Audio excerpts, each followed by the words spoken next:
नमस्कार दोस्तों, स्वागत है आपका हिंदी गुरुकुल विद संदीपिका में। अगर आपका सपना TGT, PGT, UGC net set या किसी भी हिंदी प्रतियोगी परीक्षा में सफलता प्राप्त करना है तो याद रखिए, हर दिन की छोटी छोटी तैयारी ही बड़ी सफलता की नींव बनती है। आज की इस वीडियो में हम सुमित्रा नंदन पंत के सबसे महत्वपूर्ण PYQ करने वाले हैं जो बार बार परीक्षाओं में पूछे जाते हैं, इसलिए पूरे ध्यान से वीडियो देखें। हर प्रश्न का उत्तर पहले खुद सोचें और फिर सही उत्तर मिलाएं। यकीन मानिए, रोज़ ऐसे ही 20-30 मिनट की तैयारी आपको अपने लक्ष्य के बहुत करीब ले जाएगी। तो चलिए पूरे जोश और आत्मविश्वास के साथ आज की तैयारी शुरू करते हैं। तो चलिए स्टार्ट करते हैं। आज का पहला प्रश्न, सुमित्रा नंदन पंत का जन्म किस स्थान पर हुआ था? आज हम सुमित्रा नंदन पंत जी के बारे में ही पढ़ेंगे। ठीक है, तो उनका जन्म किस स्थान पे हुआ था? आपने पहले खुद से ये क्वेश्चन सोचना है कि क्या हो सकता है आंसर। तो इसका राइट आंसर होगा ऑप्शन नंबर बी, कौसानी, जो एक जिला था, वहाँ पे सुमित्रा नंदन पंत जी का जन्म हुआ था। नेक्स्ट है, सुमित्रा नंदन पंत का वास्तविक नाम क्या था? ठीक है, अब वास्तविक नाम भी पूछ लिया जाता है, तो क्या नाम था उनका? गोसाई दत्त। ठीक है, उनका जो है वो जब वो छोटे थे, जब वो उनका जो रियल नाम था वो था गोसाई दत्त। ठीक है, तो बाद में सुमित्रा नंदन पंत पढ़ा, तब तो पहले उनका नाम गोसाई दत्त हुआ करता था। और धनपत राय किसका नाम था? तो ये प्रेमचंद जी का नाम था। हरिवंश राय कौन थे वो आप जानते होंगे। राम कुमार वर्मा के बारे में जानते होंगे। नेक्स्ट है, सुमित्रा नंदन पंत किस काव्य धारा के प्रमुख कवि हैं? तो ये धारा भी पूछ ली जाती है कि वो कौन सी धारा के थे।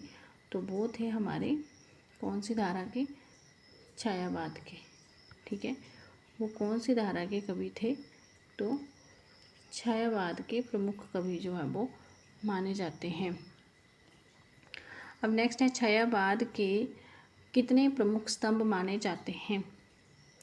कितने स्तंभ माने जाते हैं छायावाद के? तो 4 माने जाते हैं। Option number C right answer होगा। कौन कौन से हैं? सुमित्रा नंदन पंत जी हैं, ठीक है, फिर जयशंकर प्रसाद जी हैं, ठीक है, यहाँ पे अच्छे से नहीं लिखा जा रहा है, आप लोगों ने खुद लिख लेना है। जयशंकर प्रसाद जी हैं, और कौन है? निराला जी हैं, और महादेवी वर्मा जी। तो आपने इनको भी याद रखना है। नेक्स्ट है, पल्लव किसकी प्रसिद्ध काव्य कृति है? किसकी है ये? हम किसके बारे में पढ़ रहे हैं? तो सुमित्रा नंदन पंत जी की। नेक्स्ट क्वेश्चन है हमारा, वीणा किसकी रचना है? तो किसकी होगी ये? सुमित्रा नंदन पंत जी की।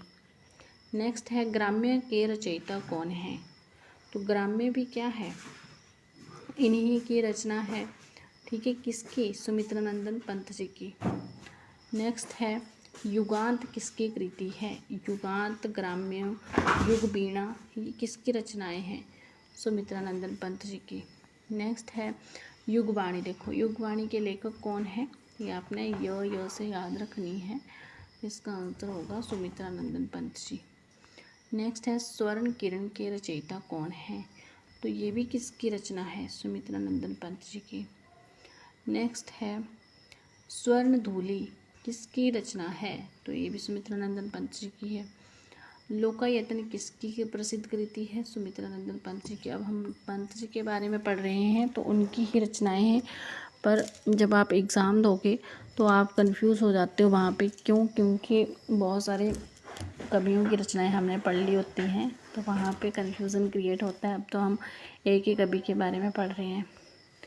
नेक्स्ट है, चितंबरा के लिए सुमित्रा नंदन पंत को कौन सा पुरस्कार मिला था? चितंबरा वेरी इम्पोर्टेंट, कौन सा पुरस्कार मिला था? ज्ञानपीठ पुरस्कार। नेक्स्ट है, चितंबरा किस विधा की कृति है? क्या है ये? उपन्यास है, नाटक है, काव्य संग्रह है, कहानी है, क्या है ये? तो ये क्या है? काव्य संग्रह है। इसमें क्या है? बहुत सारी कविताएं हैं। ठीक है, चितंबरा में बहुत सारी कविताएं हैं। नेक्स्ट है, सुमित्रा नंदन पंत के काव्य का प्रमुख स्वर क्या है?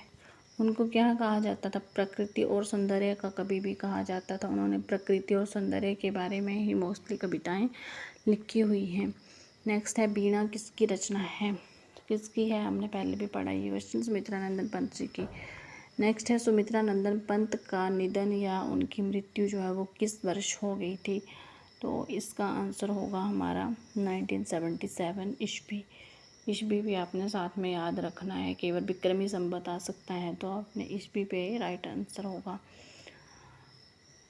तो अगर पूरी डेट आप लिखना चाहते हो तो 28 दिसंबर 1977 को उनकी डेथ हुई थी। नेक्स्ट है सुमित्रा नंदन पंत किस युग के प्रमुख कवि हैं, कौन से युग के हैं, छायावादी युग के, जिनको छायावाद का स्तंभ भी कहा जाता है। छायावाद के चार स्तंभ हैं तो उनमें ये भी शामिल हैं। ग्राम्य के रचयिता कौन है, सुमित्रा नंदन पंत जी। नेक्स्ट है सुमित्रा नंदन पंत को किस सम्मान से सम्मानित किया गया था, वो है ज्ञानपीठ पुरस्कार, ठीक है, साहित्य अकादमी पुरस्कार, फिर पद्म भूषण से इनको सम्मानित किया गया था। मतलब उपयुक्त सभी इसका आंसर होगा। साहित्य अकादमी भी मिला था इनको, पद्म भूषण भी मिला था, ज्ञानपीठ पुरस्कार भी मिला था। नेक्स्ट है युगांत के रचयिता कौन है, सुमित्रा नंदन पंत जी, हमने पहले भी पढ़ा ये क्वेश्चन। सुमित्रा नंदन पंत की किस कृति पर ज्ञानपीठ पुरस्कार मिला था, वेरी इंपॉर्टेंट। अब आपसे ये भी पूछ लिया जाएगा कि कौन सी रचना पे मिला था उनको, तो चितंबरा के लिए। चितंबरा उनकी मोस्ट इम्पोर्टेंट रचना है, इसके लिए इनको ज्ञानपीठ पुरस्कार मिला था, जो हिंदी साहित्य का सर्वश्रेष्ठ पुरस्कार माना जाता है। साहित्य की श्रेणी में दिया जाता है ये अवार्ड, ठीक है। नेक्स्ट है सुमित्रा नंदन पंत की रचनाओं में किसका विशेष चित्रण मिलता है, ये पहले भी पढ़ा, प्रकृति और सौंदर्य का। नेक्स्ट सुमित्रा नंदन पंत का जन्म किस जिले के कोसानी में हुआ था, मतलब ये गांव होगा कोई, कोसानी जो है वो कोई गांव है, और कौन से जिला आप देखो डिस्ट्रिक्ट पूछ लिया गया है, तो कौन से डिस्ट्रिक्ट में हो गया था उनका जन्म, बागेश्वर में हुआ था। बागेश्वर डिस्ट्रिक्ट का नाम है, और वो कहाँ पे पड़ता है, वर्तमान में उत्तराखंड में, ठीक है, उत्तराखंड में जो है वो उनका जन्म हुआ था। नेक्स्ट है सुमित्रा नंदन पंत की भाषा का प्रमुख गुण क्या है, तो क्या है उनका प्रमुख गुण, कोमल, मधुर और संस्कृतनिष्ठ। नेक्स्ट है छायावाद के 4 प्रमुख स्तंभों में सुमित्रा नंदन पंत के अतिरिक्त कौन शामिल हैं। छायावाद के 4 स्तंभ हैं तो उनमें कौन शामिल है, तो कौन शामिल नहीं है, तो रामधारी सिंह दिनकर जी शामिल नहीं हैं। तो छायावाद के 4 स्तंभ मैंने आपको पहले भी बताया, जयशंकर प्रसाद जी हैं, महादेवी वर्मा जी हैं, निराला जी हैं और खुद सुमित्रा नंदन पंत जी हैं। रामधारी सिंह दिनकर नहीं हैं। नेक्स्ट है सुमित्रा नंदन पंत का काव्य मुख्य रूप से किस रस की ओर उन्मुख है, तो इसका आंसर क्या होगा, श्रृंगार और शांत रस। इनके काव्य में श्रृंगार रस की ही प्रधानता है। नेक्स्ट है सुमित्रा नंदन पंत का साहित्यिक व्यक्तित्व किस विशेषता के लिए प्रसिद्ध है, तो उन्होंने क्या किया है, प्रकृति का चित्रण किया है, ठीक है। पंत जी जो है वो उन्होंने जो है वो साहित्यिक विशेषता उनकी यही है कि उन्होंने प्रकृति का चित्रण किया है। तो प्रकृति का सुकुमार कवि किसे कहा जाता है, सुमित्रा नंदन पंत को प्रकृति का सुकुमार कवि क्यों कहा जाता है, उन्हीं को कहा जाता है प्रकृति का सुकुमार कवि। तो क्वेश्चन ऐसे भी आ सकता है कि प्रकृति का सुकुमार कवि किसे कहा जाता है, सुमित्रा नंदन पंत को, ये आपने ध्यान में रखना है। और इसका आंसर होगा कि क्यों कहा जाता है, क्योंकि उन्होंने जो है वो प्रकृति का अत्यंत सुंदर और कोमल चित्रण जो है वो किया है। नेक्स्ट है निम्नलिखित में से कौन सी कृति सुमित्रा नंदन पंत की नहीं है, कौन सी नहीं है, पल्लव भी हमने पढ़ी, वीणा भी पढ़ी, चितंबरा भी पढ़ी, कामायनी नहीं पढ़ी है। कामायनी किसकी रचना है, जयशंकर प्रसाद जी की। मोस्ट इम्पोर्टेंट ये रचना है जयशंकर प्रसाद जी की, और इनकी रचनाएं भी मोस्ट इम्पोर्टेंट है, पल्लव, वीणा और चितंबरा। अब आपने मेरे को कमेंट बॉक्स में बताना है कि जो जयशंकर प्रसाद की रचना है कामायनी, उसमें कुल कितने सर्ग हैं। अगर आप इसका आंसर सही दे पाते हैं तो आपकी तैयारी अच्छी है, और अगर आप इसके बारे में पढ़ना चाहते हो तो मैं नेक्स्ट वीडियो जयशंकर प्रसाद की रचनाओं पर डालूँगी। ठीक है एवरीवन, थैंक यू।